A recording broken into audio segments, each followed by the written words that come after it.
de l'interface qui vous permet d'avoir la meilleure réactivité en ayant le moins d'encours possible.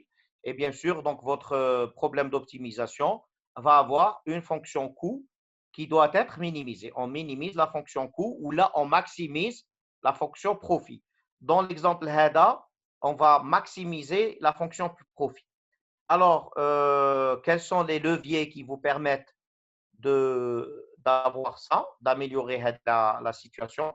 Le premier levier, c'est la conception. Comme je vous ai dit, lors de la conception de votre produit, vous devez trouver un moyen de retarder au maximum la personnalisation du produit. D'accord? Qui maintenant, qu'est-ce qu'ils ont fait? Ben, ils ont tout simplement laissé la partie alimentation et câble d'aération à brancher en dernier lieu. Toutes les imprimantes vendues dans le monde entier sont identiques, sauf pour le câble d'alimentation et l'alimentation, qui vont être branchés tout à fait à la fin. Donc, on ne personnalise qu'à la fin. C'est possible qu'avant, lorsqu'ils faisaient leur montage, l'alimentation était installée tout à fait au début ou là au milieu de l'assemblage. Eux, qu'est-ce qu'ils ont fait? Ils ont changé le design, changé la conception de l'imprimante de telle sorte que l'installation de la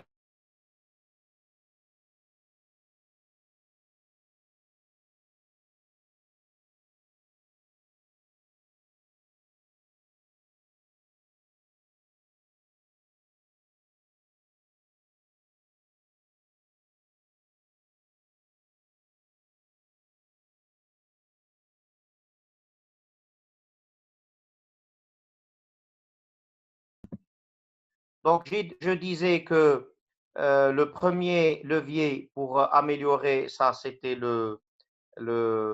l'aspect, ça se faisait lors de la conception du produit pour retarder au maximum la personnalisation.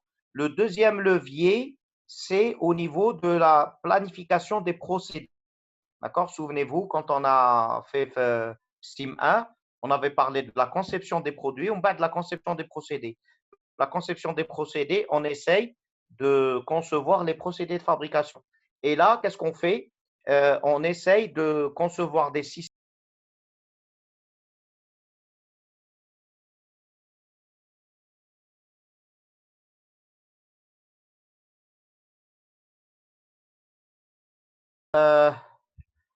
Est-ce que vous m'entendez? C'est bon là? Oui, Très bien. Donc, le deuxième type de levier, c'est au niveau de la conception des procédés. On essaye de concevoir des procédés de fabrication plus rapides. Alors, quels sont les différents avantages des systèmes pool? D'accord? Donc, dans un système pool, comme je l'ai expliqué, on contrôle les encours. En contrôlant les encours, on va réduire leur taille. Donc, on va avoir beaucoup moins d'encours. Ça, c'est le premier intérêt. En même temps, on a besoin de peu de place puisqu'on n'a pas beaucoup d'encours. Mais un atelier très grand où on stocke les produits en cours. Et le fait que le produit est en général euh, euh, la quantité de produits qui circulent entre les machines est très faible, on n'a pas besoin de faire de la refabrication. Alors, je vous explique. Regardez, imaginez la station 1 ou la station 2. Le stock entre la station 1 ou la station 2, il est de 1000 produits. Donc, ça veut dire qu'on a un stock bien. Ou la station 1, il y a un défaut de fabrication et elle commence à fabriquer des produits défectueux qui ne vont être détectés que lorsqu'on va les passer sur la station 2. Donc, ça veut dire qu'on va avoir 1000 produits défectueux. On se rend compte que la station 1 a fait un défaut. Parce que c'est au moment où on passe le produit dans la station 2, on remarque le défaut. Mais entre-temps, on a fabriqué 1000 produits. D'accord? Par contre, si on utilise du ConWip et on limite le nombre de produits, on va avoir que quelques produits, 3, 4, 5. Donc, ça veut dire qu'on va pouvoir détecter le problème beaucoup plus vite et on pourra réduire le nombre de refabrications ou le nombre de rebuts de manière globale. Donc, globalement, on va réduire les coûts. On va réduire le coût de l'inventaire, les encours. On va réduire le coût de l'espace utilisé, puisqu'on va utiliser moins d'espace, et on va réduire le coût de refabrication. Donc, ça, c'est en termes de réduction des coûts. En termes de service au client, meilleur service au client, on va réduire le temps de cycle puisque la partie visible par le client est réduite. D'accord? Et en même temps, on a un système qui est stable et qu'on peut prédire plus facilement. Maintenant, en termes de qualité. En termes de qualité, vu que chaque station va contrôler la qualité de la station précédente, il va y avoir une pression sur les opérateurs pour ne pas faire de la mauvaise qualité parce qu'il va être contrôlé par l'opérateur qui vient après lui. Et donc, le fait d'avoir cette pression pour la bonne qualité va faire que globalement, tous les opérateurs vont faire plus attention et la qualité globale va être améliorée et on va détecter les défauts plus rapidement et sur un nombre plus petit de produits. Et au lieu de se rendre compte du défaut, une grande quantité de produits, on va se rendre compte du défaut très rapidement.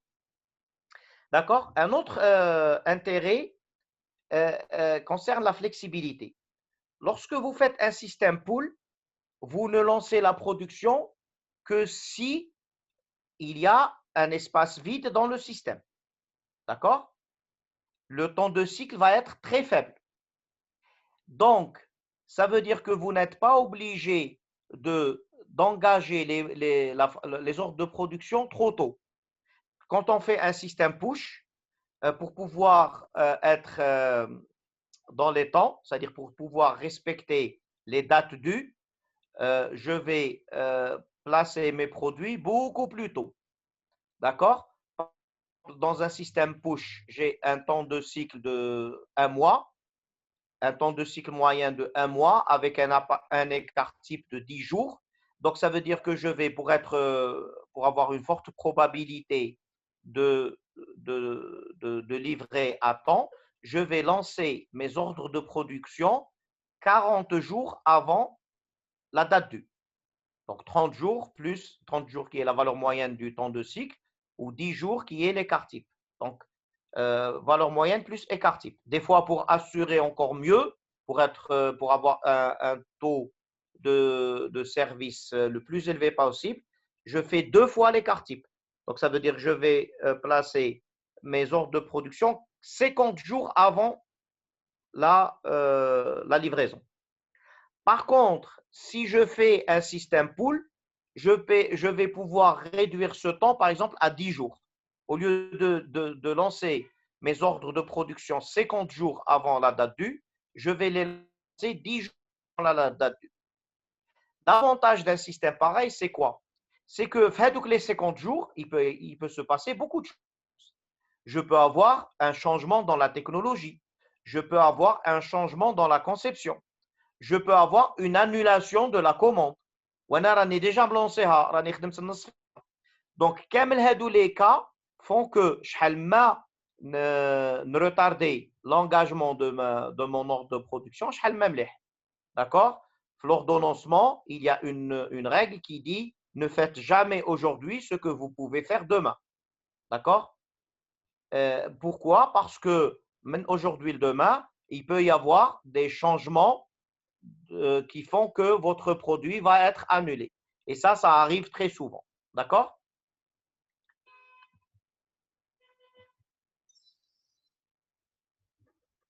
Alors, quel est l'effet magique du pool? C'est tout simplement la limitation du working process. Limiter le working process va nous permettre d'éviter des augmentations explosives dans le working process. Ça va nous permettre pour un même taux de production, de réduire énormément le temps de cycle. Donc, non seulement vous réduisez énormément les encours, mais vous réduisez énormément le temps de cycle pour produire la même quantité de produits. D'accord? Donc, réduire le temps de cycle va vous permettre d'avoir une meilleure réactivité vis-à-vis de vos clients, un meilleur service client. Et réduire les encours va vous permettre de réduire les coûts. Les coûts de possession les produits en cours de production, les coûts de stockage, les coûts nécessaires pour les mettre en stock, etc. Et aussi réduire les risques qu'il y ait une annulation de la commande ou qu'il y ait un changement dans la technologie, etc. Alors, quelques bénéfices. Bon, au fait, c'est pratiquement la même chose que ce qu'on a dit précédemment, parce qu'au fait, les bénéfices de pool sont intimement liés aux bénéfices de working process. Donc, quand on parle de bénéfices de pool ou de bénéfices de working process, la limitation du working process, c'est pratiquement la même chose. Donc, on va juste les revoir. Là, on avait pratiquement les mêmes choses. Donc, réduire l'augmentation explosive du working process, réduire la valeur moyenne du working process, d'accord? Réduire les risques dus au changement dans la technologie, d'accord? On améliore le service du consommateur. Donc, on va réduire le temps de cycle et le temps de cycle moyen et la variabilité du temps de cycle. Le fait d'avoir ce nombre limité d'encours va nous permettre d'avoir une pression pour réduire la variabilité. Je vais vous donner un exemple. Imaginez, donc c'est un cas extrême, mais c'est juste pour bien visualiser les choses. Imaginez que vous avez dans un atelier deux stations. La station 1 alimente la station 2. La station 1, elle fabrique un produit par seconde. D'accord? La station 1 fabrique un produit par seconde. La station 2 fabrique un produit par heure. OK? Station 1, un produit par seconde. Station 2, un produit par heure. Mais il y a une particularité, c'est que la station 1 tombe très souvent en panne. Et lorsqu'elle tombe en panne, elle reste plusieurs heures en panne. D'accord? C'est le principe. Alors, mettons le cas, tu as un système push. Dans un système push, la station 1 va produire tout le temps et elle va créer un stock entre la station 1 et la station 2, où ce stock va augmenter de manière indéfinie. Donc, supposons que la station 1 va travailler pendant 1 heure sans aucun arrêt. Il va y avoir 3600 produits qui vont attendre entre la station 1 et la station 2. Elle laisse 3600 produits puisque la station 1 fabrique un produit par seconde ou la station 2 fabrique un produit par heure. Donc, la station 2 ne va jamais s'arrêter, mais le stock entre les deux stations va devenir infini. D'accord? Lorsque la machine 1 tombe en panne, le stock au niveau de la station, entre les stations, est tellement grand que la station 2 va continuer à fonctionner. Et donc, dans ce cas, notre système va travailler de manière continue. Ça veut dire que la station 2 ne va jamais être affamée, mais on va avoir un stock énorme. Si on a une politique de gestion dans l'atelier push, on ne va pas se rendre compte du problème de la station 1 qui tombe en panne très souvent. D'accord? On ne va pas se rendre compte. Maintenant, imaginez qu'on va créer une gestion en utilisant le Kanban ou le Conwip et on va définir que le nombre total de produits dans le système ne peut pas dépasser 10 produits, par exemple. D'accord? Donc, 10 produits. Donc, ça veut dire que la machine 1, elle va fabriquer 10 produits et elle va les mettre en stock. La station 2 prend le premier produit, elle commence à le fabriquer. Et quand elle le termine, elle fabrique le deuxième produit, etc. Ça, la station 1, pendant qu'il y a 10 produits au niveau de l'atelier, elle va s'arrêter de produire. Donc, elle va travailler pendant les 10 premières secondes. Elle va attendre plusieurs heures pour retravailler. D'accord? La machine 2 va continuer à fonctionner le plus normalement du monde. Donc, on aura le même taux de production que le cas précédent, avec la différence qu'on aura beaucoup moins de working process. Au lieu d'avoir des milliers de stocks en cours, on n'aura que 10. Maintenant, lorsque la machine 1 va tomber en panne, que va-t-il arriver? Si la machine 1 va tomber en panne pendant moins de 10 heures, la machine 2 ne va pas s'arrêter. Ça, si la machine 1 va tomber en panne pendant plus que 10 heures, la machine 2 va s'arrêter parce qu'elle va devenir affamée. Et donc, qu'est-ce qui va arriver? On va se rendre compte que la machine 1, elle est très rapide, mais beaucoup de pannes et les pannes peuvent durer très longtemps. Et donc, ça veut dire qu'elle a une très grande variabilité dans son processus de fabrication. Et donc, on va s'intéresser à cette machine pour réduire sa variabilité. Donc, on aura pratiquement les mêmes taux de production dans le cas push et dans le cas pull, ou la conwip. Mais dans le cas conwip, on va se rendre compte qu'il y a un problème au niveau de la machine 1 et on va essayer de le régler. On va essayer de trouver des solutions pour régler ce problème. Donc, vous voyez qu'on va avoir une pression pour réduire les sources de variabilité de procédé. Globalement, le conwip, étant donné qu'on a à peu près des taux de production qui sont équivalents en utilisant le conwip ou là en utilisant la méthode classique push, donc on va avoir des temps de production équivalents pour les deux. Pardon, on va avoir des taux de production équivalents pour les deux. Mais pour le conwip, on va avoir un encours type par rapport au système classique push. Si on a des encours très petits, automatiquement, notre temps de cycle va être très petit. Et puisque notre temps de cycle va être très petit, on pourra proposer des délais beaucoup plus petits au client. Donc, ça veut dire, au lieu de demander au client de lui dire que le lead time ou la date due sera dans 5 semaines, on va lui dire que la date due sera dans une semaine. Améliorer notre qualité de service avec le client. On avait parlé de ça tout à l'heure en termes de qualité. Donc, bien sûr, on a une pression pour une meilleure qualité. Pourquoi? Parce que chaque opérateur au niveau de chaque station va contrôler l'opérateur précédent et donc automatiquement, chaque opérateur va faire en sorte que les produits qu'il fait sont de meilleure qualité. On va détecter les produits défectueux très rapidement parce qu'il y a très peu de produits à l'intérieur du système. On va détecter les produits défectueux très rapidement et automatiquement avoir moins de rebuts.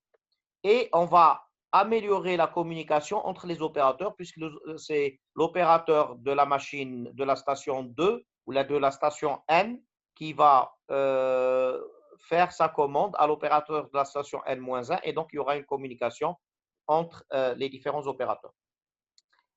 Donc, en termes de flexibilité, on avait déjà parlé du fait d'éviter de lancer les produits trop tôt pour des problèmes de temps de cycle et de changement de qualité et d'annulation de commande et tout. On en a déjà parlé tout à l'heure. On va avoir beaucoup moins de congestion au niveau du système parce qu'il y a moins d'encours, donc on aura moins de produits en cours, donc automatiquement notre atelier sera plus facile la circulation sera plus facile et moins de congestion.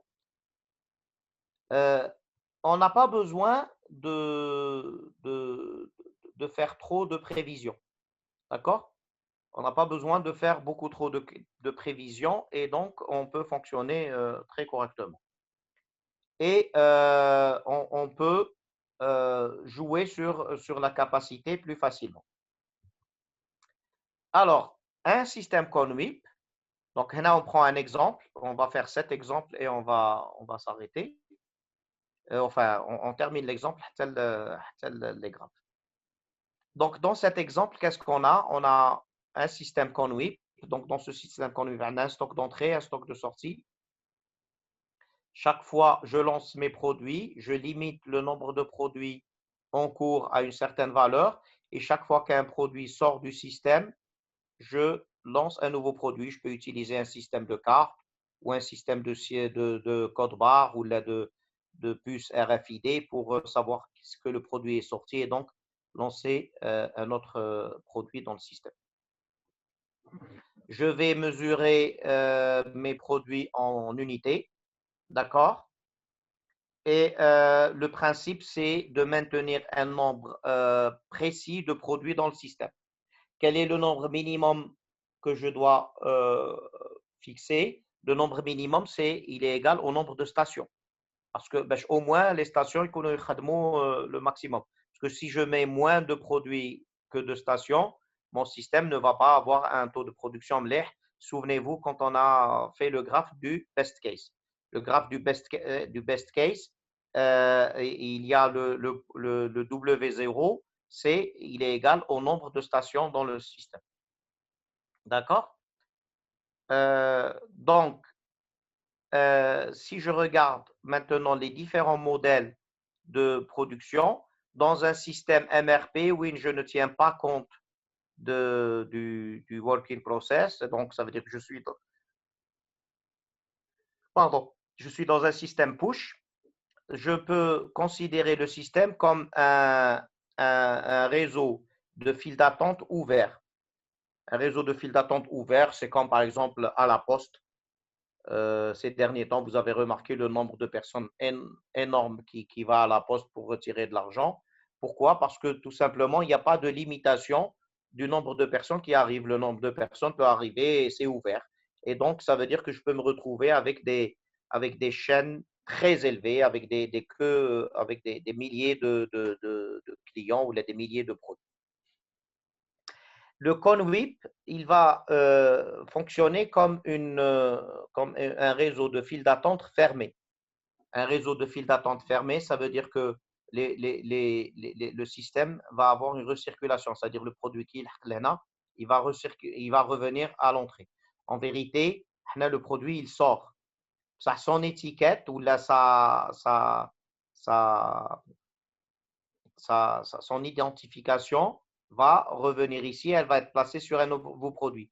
Donc, c'est comme si on avait toujours les mêmes produits qui circulent parce que c'est les mêmes étiquettes qui circulent.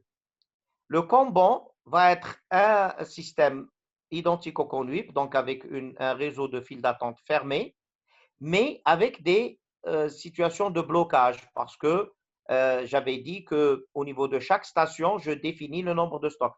Donc, ça veut dire que si la station, par exemple, elle a un stock défini de 4 produits, lorsque un cinquième produit va arriver, il va bloquer la station précédente. La station précédente ne pourra pas livrer le 5e produit puisqu'il y a déjà 4 produits ici. Donc, le système Kanban, c'est un système conWIP un peu plus compliqué où j'introduis les phénomènes de blocage. Donc, un système de contrôle tel conWIP, souvent, je me retrouve avec 2 ordinateurs, un ordinateur en début de chaîne, un ordinateur en bout de chaîne. Ces 2 ordinateurs, ils ont des capteurs au niveau des stocks d'arrivée et des stocks de départ. Et ces 2 ordinateurs sont reliés entre eux et le tout est relié à un réseau local. D'accord?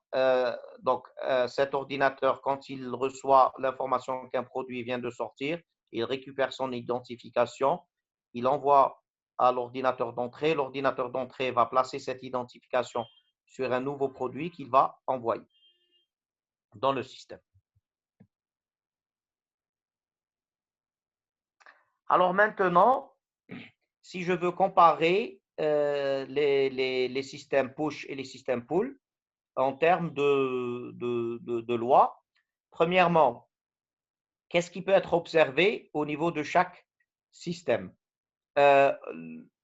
Dans un système push, je peux observer le taux de production, je peux observer la capacité, mais je ne peux pas observer le working process. Pourquoi? Parce qu'il peut augmenter de manière indéfinie. Dans un système pool, je peux observer là le working process, mais je ne peux pas observer, je ne peux pas contrôler la capacité. En termes maintenant d'efficacité ou de rendement, d'accord? En général, le conWIP va demander moins de working process pour atteindre le même niveau de taux de production. Nous allons faire un petit exemple, vous allez voir. Donc, le conWIP va demander moins de working process pour atteindre le même niveau de taux de production. Et ça, c'est un avantage important. Ça veut dire que j'ai besoin de moins de working process pour atteindre le même niveau de taux de production. Donc, c'est génial. En termes maintenant de robustesse, la robustesse, c'est quoi? C'est la variation des performances du système lorsque je varie les paramètres de mon système. Lorsque je varie les paramètres, mon système va varier. Plus la variation des performances du système sont grandes lorsque je varie les paramètres du système, plus sa robustesse est faible. Un système robuste, un système qui peut accepter des perturbations et des variations de ces paramètres d'entrée. Alors, comment je fais ça? J'utilise la fonction profit. Je maximise la fonction profit P de TH moins H de WIP. Win, TH, c'est le taux de production et WIP, c'est le stock d'encours, où P ou H sont des coefficients. D'accord? Donc, cette fonction profit, j'essaye de la maximiser et lorsque je la maximise, je retrouve win, mon système est optimal et comment il réagit autour de l'optimal. Le système conWIP, le taux de production de zéro est donné par cette fonction. Cette fonction, c'est tout simplement la fonction practical worst case. D'accord? Le système conWIP est régi par cette fonction qui est la fonction du practical worst case. Supposons que j'ai dans un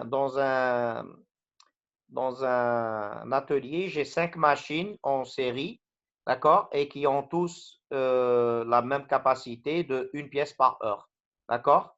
Donc, ça veut dire que j'aurai l'utilisation et le taux de production qui vont être égal au taux de production. Tout est égal à 1.